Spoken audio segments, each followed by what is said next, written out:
Takže dneska sa teším, pretože konečne došlo takéto novúčké, fajnové iPad Pro.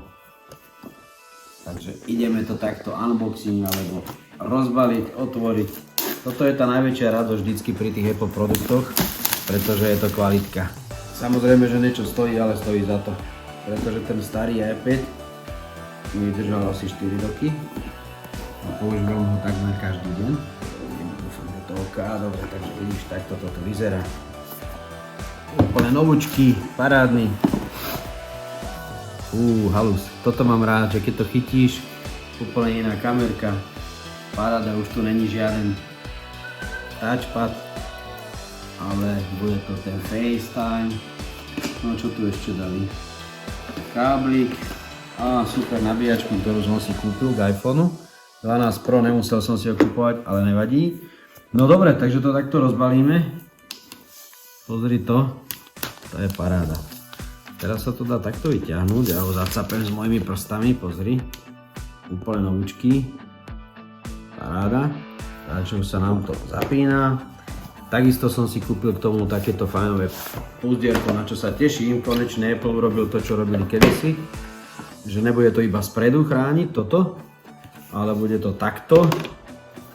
Dokonca halus, to je iba taká podložka. Tak to som ani nevedel, ale dobre.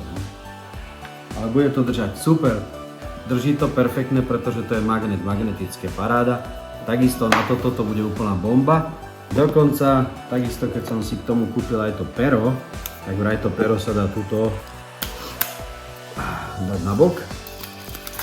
Takže uvidíme, pretože to z toho predošlého nebude fungovať.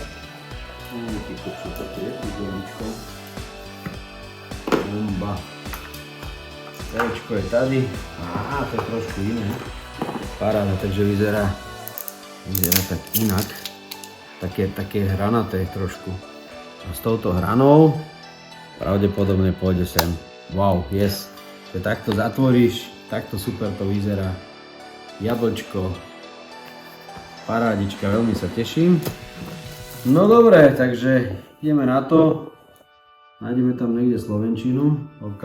Seychelles, Slovensko. Nastavujem jazyk. Vyberte svoju krajinu, rýchly začiatok. Dobre, iPhone priložím potom, lebo z iPhoneu sa točí práve. Tak toľko, potom v ďalšom videu uvidíš, že čo. Teším sa, pretože ten nový iPad vyzerá ľahučký, perfektný. Verím, že to bude robiť aj super fotky. Dobre sa to drží v ruke, už sa na to teším. Dúfam, že to pero nestratím, ale dobre to tam držím.